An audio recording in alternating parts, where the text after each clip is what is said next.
Bom dia a todos e a todas.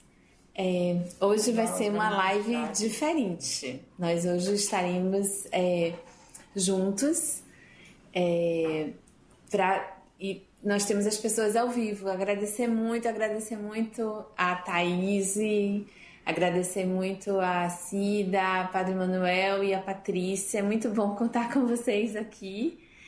E eu vou começar lendo uma oração, que é uma meditação hindu. É maravilhoso, Senhor, ter braços abertos quando há tantos mutilados, meus olhos perfeitos quando há tantos sem luz, minha voz que canta quando tantas emudeceram, minhas mãos que trabalham quando tantas mendigam. É maravilhoso voltar para casa quando tantos não têm para onde ir. É maravilhoso amar, viver, sorrir, sonhar, quando há tantos que choram, odeiam, revolvem-se em pesadelos e morrem antes de nascer.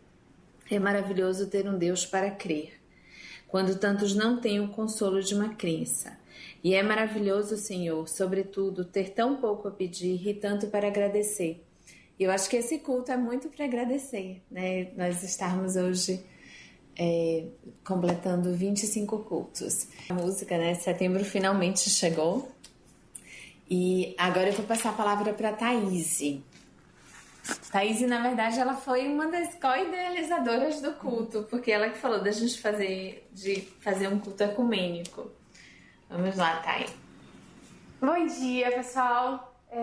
Antes de começar, eu queria dizer o quanto eu estou feliz de estar nesse momento tão especial com vocês e de poder compartilhar uma palavra, né, que veio ao meu coração para dividir hoje.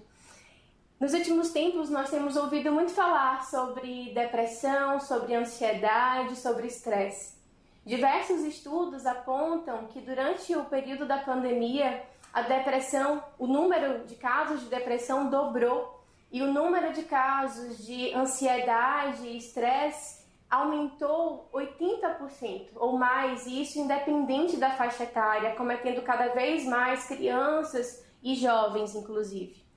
E é nesse contexto, onde o mundo diz, onde as pessoas estão cansadas de falar que nós vivemos a era da ansiedade, que eu queria falar para vocês sobre alegria, sobre felicidade e sobre contentamento. Eu vou usar como inspiração a carta que o apóstolo Paulo escreveu na Bíblia à igreja de Filipenses. E essa carta, ela é impregnada de alegria do início ao fim. E aí a gente pode pensar, nossa, Paulo deveria estar vivendo um momento maravilhoso da vida dele. Ele deveria estar muito feliz a ponto de estimular e de incentivar a felicidade de outras pessoas.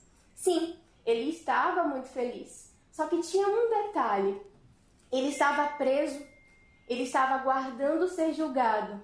E ele sabia da grande chance que ele tinha de ser decapitado. Aí vocês falam, nossa, Thaís, por que você fala assim? A gente vai falar sobre alegria, sobre felicidade, sobre contentamento, e você já começa falando sobre uma história tão dramática, tão triste, de prisão, de ser decapitado? Pois é, e é por isso que essa carta de Filipenses nos traz grandes lições sobre felicidade. A primeira lição que ele nos traz é que devemos valorizar as coisas que nós temos ao invés de valorizar as coisas que não temos ou de valorizar as coisas que perdemos. A segunda lição fala sobre reconhecer o nosso propósito na vida e também reconhecer o propósito das coisas que acontecem em nossa vida. E Paulo era tão convicto disso que qualquer coisa poderia acontecer. Ele poderia ser perseguido por todo mundo, mas ele estava tão convicto do seu propósito e tão convicto de que tudo aquilo iria contribuir para um propósito maior na vida dele e que nada, nem ninguém foi capaz de tirar o sentido de viver dele. Então que possamos também aplicar essa linda lição que Paulo nos deixa. A terceira lição é sobre gratidão. Seja grato, sejamos gratos. Ouvimos tanto falar sobre isso, não é? E seria maravilhoso se nós vivenciarmos essa frase tanto quanto nós falamos e ouvimos. Eu tenho certeza que nós seríamos pessoas melhores. E o mundo seria melhor, cheio de pessoas gratas. Tem uma música que diz que é impossível ser feliz sozinho. E eu particularmente amo essa música e acredito nisso. Eu acredito que realmente é impossível ser feliz sozinho. Mas eu diria que também é impossível ser feliz sem ser grato. Então, que sejamos gratos para que sejamos felizes. E aí no capítulo 4, no versículo 4, Paulo diz assim: alegrem-se sempre, novamente eu direi, alegrem-se. E eu fico me perguntando quando escuto e quando leio esse texto, nossa, será que é possível estar sempre alegre? E a resposta é sim. Paulo nos traz essa resposta lá no versículo 12, quando ele diz assim: aprendi o segredo de viver contente em toda e qualquer situação, seja alimentado, seja com fome, seja tendo muito ou passando necessidade, porque eu tudo posso naquele que me fortalece. E aí Paulo nos traz uma verdadeira lição, não sobre alegria, não sobre felicidade, mas sobre um contexto muito mais amplo disso, que é sobre um estado de contentamento. Um estado de contentamento que independe da situação e que pode ser que várias coisas estejam fora do lugar, pode ser que várias coisas estejam completamente diferentes do jeito que nós gostaríamos, mas que mesmo assim é possível viver em estado e com uma consciência de contentamento.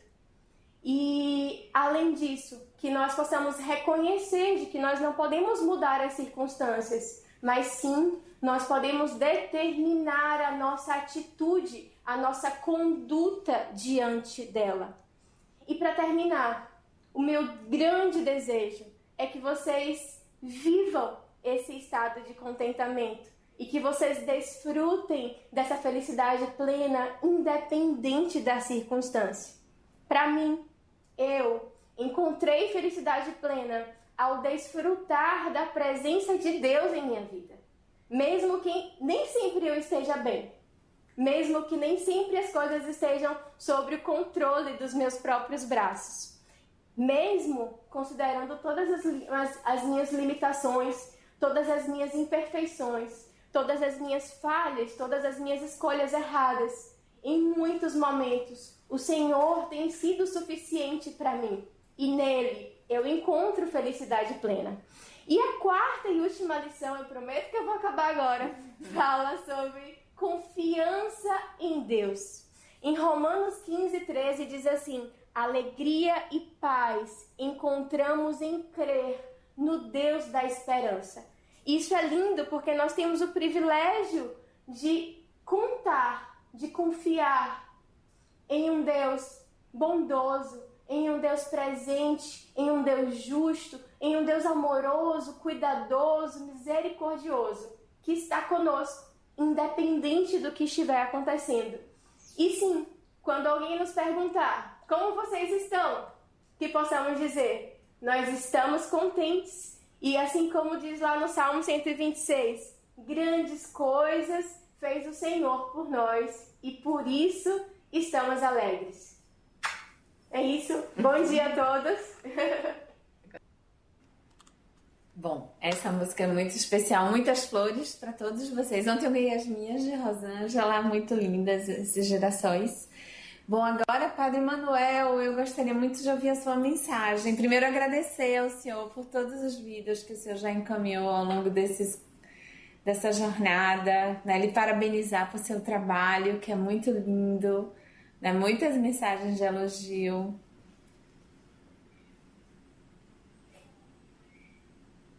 Acho que precisa abrir seu microfone. Desculpa, eu estava aqui tão embevecido com a música, gosto muito dessa música. Bom dia senhora doutora Clarissa, todas as outras irmãs. Estou muito feliz em estar junto com vocês nessa manhã, com as que aqui estão. Muito bom, né? Uma mesa uma mesa fundamentalmente feminina, isso é muito importante, são flores também, flores fortes, flores vivas nesse setembro, flores de verdade, uma primavera, uma manhã primaveril, embora chuvosa, né, na nossa cidade.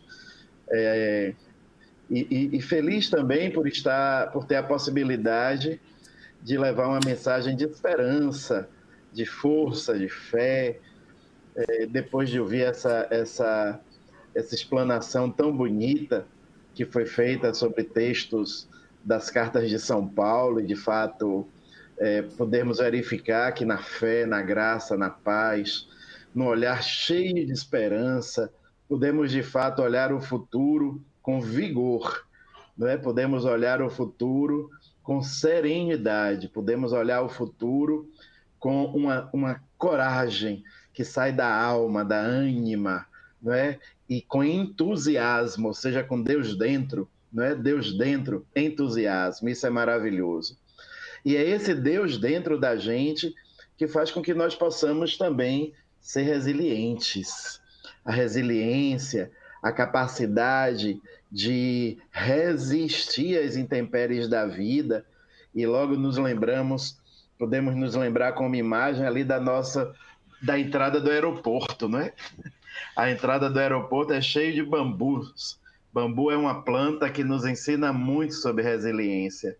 O bambu dobra, dobra, dobra, mas não rompe, não quebra. É muito difícil para um bambu romper. E a gente sabe por que ele é assim. Ele é assim porque aquele caule do bambu é feito de muitas fibras, muitas fibras. Nossas fibras também nos ajudam, as fibras que nós carregamos na vida nos ajudam nessa resiliência. E existem inúmeras fibras, tenho certeza. A família, os amigos, mas acima de tudo existe uma fibra que é constitutiva para nos manter resilientes. Existe uma frase bonita que diz assim: o amor se dobra para não romper. O amor parece o bambu, se dobra para não romper. Mas eu queria botar esse amor aqui em letra maiúscula. Amor com A maiúsculo. Por quê? Na carta de São João, na primeira carta de São João, ele nos dá a única definição que existe para Deus em toda a Sagrada Escritura. Na Sagrada Escritura existem vários títulos para Deus, mas só existe uma definição. E está ali, na primeira carta de São Paulo a João. João diz: Deus é amor. Então, quando nós falamos desse amor que é fibra e que se dobra para não romper, de que amor nós estamos falando? Não estamos falando só de um sentimento abstrato, teórico, numa perspectiva romântica. Estamos falando desse Deus que habita em nós. É Deus em nós, a fibra fundamental para fazer com que nós nos dobremos, sejamos resilientes, consigamos encarar as intempéries da vida e, por mais que os ventos da dor sejam fortes, nos mantemos firmes, porque Deus não está distante. Deus não está sequer simplesmente ao nosso lado, embora também esteja. Acima de tudo, Deus está em nós, porque Ele é amor. E onde existe amor, e com certeza entre nós o amor existe, aí está Deus. Então, minha palavra nessa manhã vem carregada de um profundo desejo de que não deixemos Deus escapar. Ele não deixa com que escapemos dele. Ele não se afasta de nós, nunca. Mas é preciso que nós façamos a cada dia um compromisso de não nos afastarmos dele. Que nós tragamos sempre Deus para dentro. Que nós tenhamos sempre essa força em nós que nos ajuda a dobrar sem romper. Um grande abraço, minha bênção mais que especial nessa manhã, que de fato esse amor de Deus esteja intensamente no coração de cada um de nós.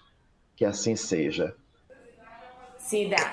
Todos cometemos isso. Então, bom dia a todos e a todas. Estou muito feliz em estar aqui, essa felicidade plena que Thaís trouxe de forma tão bacana. Eu preciso, né, atendendo aos nossos costumes, iniciar reverenciando a minha mãe Sônia de Ogum, a quem eu tomo a bênção a todos os meus mais velhos e aos meus mais novos. Isso é um costume nosso e que chega até vocês também, porque abençoar é um ato tão fantástico. Ter a generosidade de pedir a bênção a alguém e ser abençoado, na minha concepção, é de uma grandeza enorme. E aí eu queria saudar a doutora Clarissa, a doutora Gilete, a Thaís, que esteve conosco, a querida Patrícia, que eu já tive a oportunidade também de estar com vocês aqui, Padre Manuel, e a toda a equipe que constrói esse culto, que é fantástico. Eu fui apresentada a esse culto através de um primo meu, que é paciente da doutora Clarissa, e que me inseriu nesse contexto maravilhoso. Realmente é muita gratidão que eu sinto, porque a partir desse movimento, o primeiro vídeo que eu fiz, ele foi feito para atender a um pedido desse meu primo, da sua irmã Kátia, que está aqui conosco, para que nós pudéssemos também participar. E nessa construção nasce o Cadinho da Fé, que é um canal no YouTube que é de um lugar muito feliz para mim, de um lugar de conforto, né? E eu queria cumprimentar toda a assistência que eu já tenho como companheiros das sextas-feiras, na verdade, vocês que estão aqui hoje conosco, estão sempre juntos. E queria dizer, doutora Clarissa, de como me senti acolhida por essas flores. Girassol é a flor, para mim, mais emblemática. E aí vem sol de primavera, meu Deus, sol de primavera para esse momento em que estamos iniciando setembro. Setembro entra sempre fazendo o aroma das flores, né? E mesmo com chuva no dia de hoje, mas nós temos esse sentimento do vigor das flores, né? E aí está, através dos girassóis, que Rosângela nos presenteia, me permita dividir com a senhora o seu presente, foi muito feliz. Falar de resiliência, para mim, é muito fácil, porque eu gosto de falar do lugar do exemplo. E eu trago o exemplo vivo da renovação de um ser a partir da compreensão da necessidade da resiliência. E aí eu gostaria de pedir licença a vocês para contar uma história que é minha, né? Eu nasci numa família de 9 filhos, caçula de 9. Meu pai, quando minha mãe estava grávida de mim, 7 meses, ficou paralítico e eu fui criada por meus avós. Minha avó, uma senhorinha linda, fantástica, é minha maior referência, ela muito católica, e eu fui criada neste ambiente, onde o amor de Deus vinha pelas palavras da Igreja Católica. E fui muito feliz nessa minha construção. Quando fui crescendo, por volta de 15, 16 anos, eu comecei a fazer algumas leituras romanceadas do Espiritismo. E aí eu começo a conhecer o kardecismo. Mais adiante, eu começo a namorar com quem hoje é meu marido e que estava inserido numa família umbandista, onde eu me encontrei totalmente, né? Mais adiante, eu tive um problema grave de saúde, um problema que... É daí que vem esse sentimento de resiliência, porque diante de muita pressão de trabalho, enfim, eu desenvolvi uma depressão que ficava entre ir e voltar, deprimia, melhorava e tal. E um dia, uma segunda-feira de manhã, eu saí às 6 horas da manhã, morava em Piatã, saí de casa para comprar pão, larguei o carro no meio do caminho, saí andando e, pelo amor de Deus, meu marido me encontrou 1h da tarde na BR-324. Só o amor de Deus justifica esse achado, né? Então, a partir daí, começou-se um tratamento psiquiátrico natural, né? Mas um tratamento mais efetivo, e eu fui me reencontrando dentro dessa necessidade de ser resiliente e de desenvolver minhas faculdades de amor a Deus, né, da prática do amor a Deus por mim, e hoje eu faço também pelos meus irmãos. Quando isso aconteceu, eu tive uma sustentação de amor, de afetividade, de amparo muito grande da família de meu marido, que era com quem eu vivia mais próximo, e que é esse núcleo umbandista. Mas, com o passar do tempo, foi se percebendo, e aí é uma questão de crença, né? Foi se percebendo que eu precisava ter uma ligação com o candomblé. E isso eu fiz, e fiz do lugar de muito amor. Quando eu entrei para o candomblé, eu me senti muito pertencente daquele lugar, como eu me sinto até hoje. Há uns 3 anos atrás, eu sou funcionária da Universidade do Estado da Bahia, e lá tem um curso o programa de Universidade para Todos, onde é ofertado o pré-vestibular de forma gratuita para as pessoas carentes. E fui convidada, nós temos no início desse projeto, sessão de palestras para facilitar o entendimento desses estudantes na possibilidade de algum tema do vestibular. E aí me convidaram a falar sobre a intolerância religiosa. Eu falo de um lugar de muito conforto, porque esse histórico que eu trago e que eu não abandono nenhuma fase dessa da minha vida, me faz falar com muita tranquilidade. E aí, na primeira palestra que eu fui apresentar, alguém me perguntou, mas qual é a sua religião? Aí eu sorri e disse, eu sou católica, espírita, umbandista e candomblessista. E é assim que eu me percebo, porque nessa construção que me fez chegar onde eu estou hoje, ela não se perde. Meu Deus, para eu fazer uma fala dessa, quanto eu trago da minha infância? Quanto eu trago do que eu aprendi através das homilias de tantas missas que eu assisti? Minha mãe carnal sorri quando eu digo que eu sei a missa de cor. Eu sei a missa de cor, porque eu fui criada nesse ambiente. Se eu não fosse a missa no domingo de manhã, a missa das crianças, eu não podia brincar o dia todo. Isso era uma imperatividade, era, de certa forma, uma obrigação, mas que hoje eu reconheço como formativa. Como foi formativo toda a construção religiosa que eu dei a meu filho, que por sinal está aqui conosco. Ele hoje está morando na Austrália, mas está aqui conosco nesse momento. Então, é fundamental que de qualquer lugar do diálogo com Deus, independente de se ter a construção, de se propiciar uma fé, né, uma ligação com uma religião, independente, porque eu acredito que todos nós, né, convergimos para um único Deus, mesmo aqueles que se dizem ateus, que acreditam em alguma coisa do universo, como eu tenho um amigo, mas eu entendo que essa alguma coisa do universo, ela vai estar direcionando para esse Deus que cada um de nós, que nos identificamos com alguma religião, conduzimos nosso coração, nossa oração, né, nosso sentimento maior. Então, eu penso que tudo que a gente já ouviu agora, desde as músicas, a fala de Thaís, a fala do Padre Manuel, a expectativa que eu tenho na fala de Patrícia, ela vem nesse universo de convergir para um único Deus. E aí, a cada um de vocês que está nos assistindo, eu imagino que isso possa ter uma clareza no pensar de vocês, né? Eu não faço nenhum, você vê que eu falei do católico, porque eu vivi o catolicismo.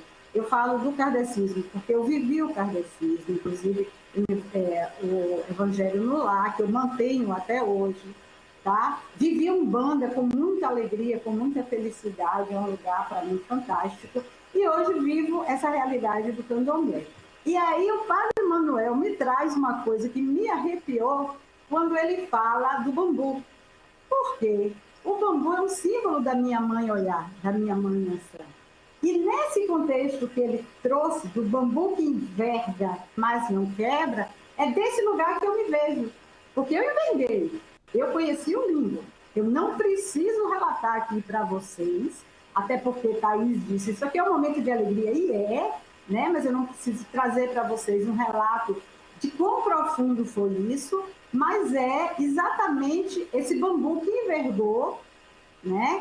Que envergou e colocou com a testa no chão, mas que com resiliência e com muito amor de cada pessoa que esteve ao meu lado, esse bambu retorna, e retorna com essa perspectiva de se lançar para a vida, mas para a vida no amor de Deus, para a vida no lugar da compaixão, da ternura, da soma, e de dividir isso hoje com meus irmãos. E aí, quando eu venho e trago esse primeiro vídeo, doutora Clarissa, a quem eu agradeço muitíssimo, o primeiro vídeo para participar, salvo engano, foi no início de junho, final de maio, início de junho, e despertou uma possibilidade para a minha vida, porque mais do que o Cadinho da Fé, eu levar uma mensagem, eu trago para repensar a minha vida. Então, cada vez que eu construo um texto sobre o Cadinho da Fé, eu revisito todo esse histórico de relação com a minha avó, de relação formativa, com a Igreja Católica. Eu fui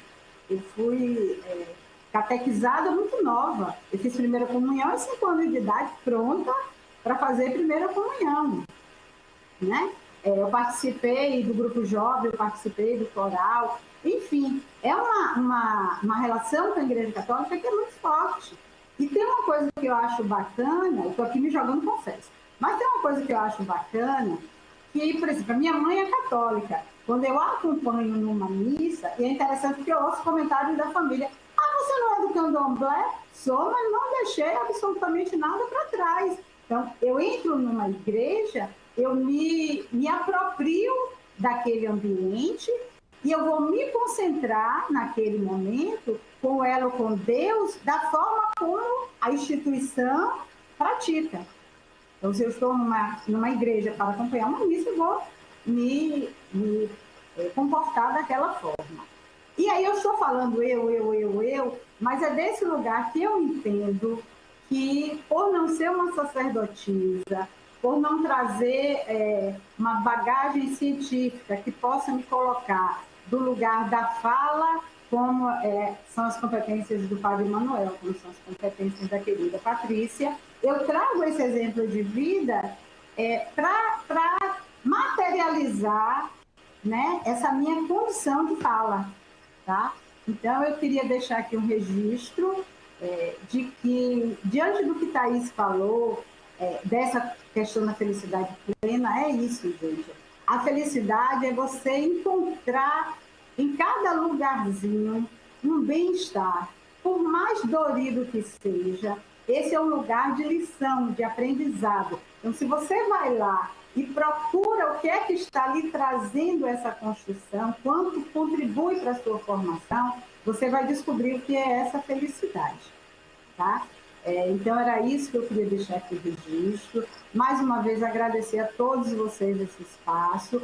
Claro, para divulgar o meu Cadinho da Fé, ele vem todas as sextas-feiras, 18 horas, com vídeos pequenos, em torno de 3, 4 minutos, e sempre trazendo a palavra do amor, trazendo a minha interpretação da palavra de Deus. Tá bom? Muito obrigada pelo espaço. Bom dia. E agora, nossa Patrícia Lins. Engraçado, assim, que eu não conheço nenhum dos três pessoalmente. Depois, quando tudo isso acabar, a gente vai ter que fazer um mega culto aqui, presencialmente, para se abraçar. Paty, muito obrigada por todas as suas mensagens. Eu que agradeço.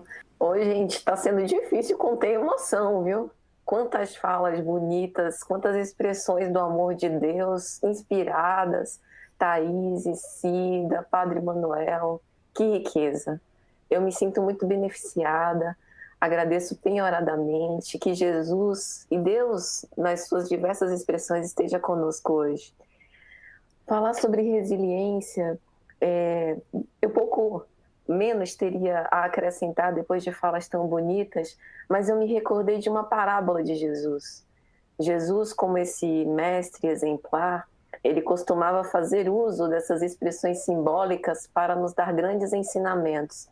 E essa parábola em especial é uma parábola um tanto quanto estranha, mas profunda em seu sentido. Está lá no Evangelho de Lucas, no capítulo 18. A parábola do juiz iníquo e da viúva inoportuna. Diz o texto: Jesus contou uma parábola para mostrar a necessidade de orar sempre, sem jamais esmorecer. Havia numa cidade um juiz que não temia a Deus e não tinha consideração para com os homens. E nessa mesma cidade existia uma viúva que vinha a ele dizendo: faz-me justiça contra o meu adversário. E durante muito tempo ele se recusou. Depois ele pensou consigo mesmo: ora, eu não temo a Deus nem respeito aos homens. Eu vou atender essa viúva que já está me dando fastio, a fim de que ela não venha mais me importunar.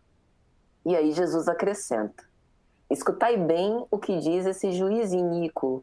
E Deus não faria justiça aos seus eleitos que clamam a ele dia e noite, mesmo que os faça esperar? Eu digo-vos que ele lhes fará justiça muito em breve. Mas quando o Filho do Homem voltar, encontrará a fé sobre a terra? Essa parábola é interessante porque Jesus utiliza a figura de um juiz iníquo. E a iniquidade, a injustiça, o julgamento impreciso é uma característica contrária ao bom juiz. Mas ele utiliza isso como um símbolo justamente porque o juiz, devendo ser ponderado, não ter conflito de interesses, aqui é utilizado como um elemento extremo a justiça divina, que é soberanamente bondosa, clemente, misericordiosa.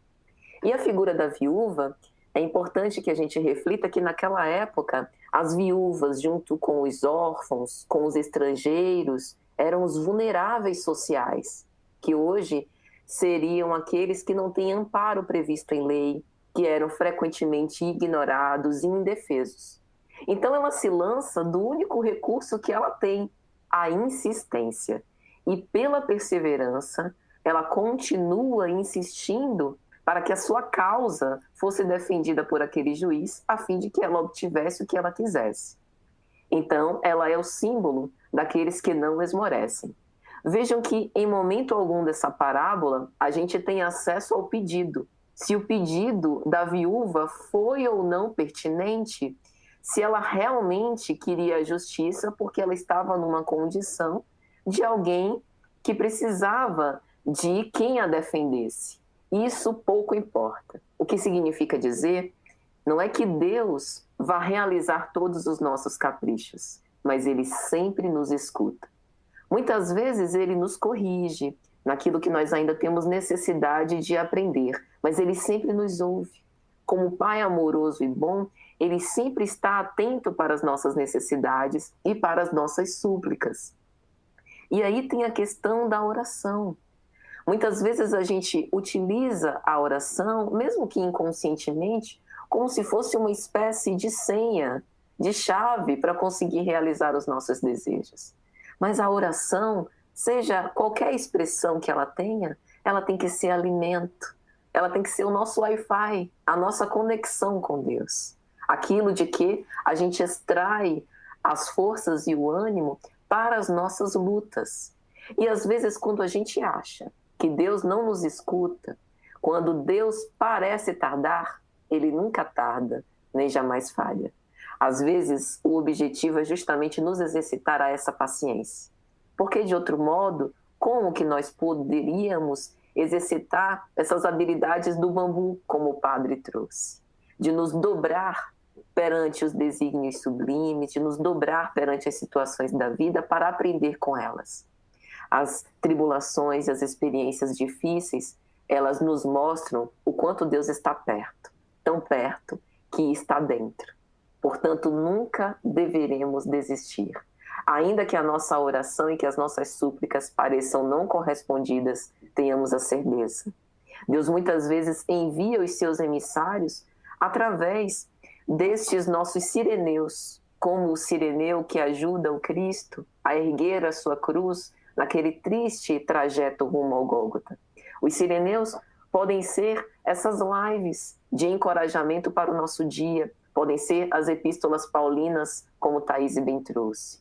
Pode ser uma missa que a gente assiste do Padre Manuel. Pode ser um culto de Cida. Esses sireneus podem ser aqueles que ombreiam conosco, os nossos pais, os nossos cônjuges, os nossos amigos, mas também podem ser as dificuldades. As dificuldades revelam a nossa força. Somente se nós conseguirmos perseverar até o fim. Tenhamos bom ânimo e sigamos em frente. Jesus nos disse isso. Tenham bom ânimo, meus filhos, porque eu venci o mundo e nós também podemos vencer. Muita paz a todos. Bom, muito emocionada, foi muito lindo, Paty, muito linda a sua síntese, né, de todas as religiões, porque esse espaço é isso, é um culto ecumênico, né, de muita luz.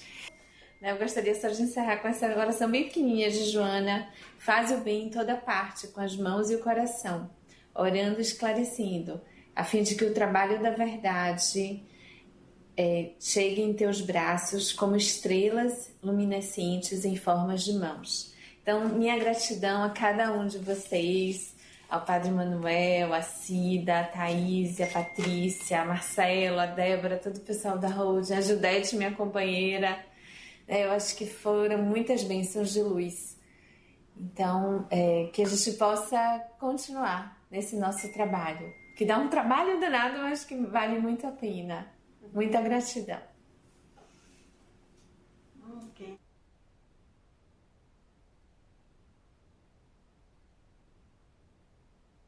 Muito obrigado. Até logo. Bom dia para todas. Um abraço. Bom dia, tá um prazer dividir com Para mim você. também. Nossa. Patrícia, que possamos realmente nos encontrar presencialmente. Grande abraço. Com a graça de Deus, com a graça de Deus. Foi uma manhã muito agradável. Muito obrigado. Amém. Tchau, tchau. Tchau, gente.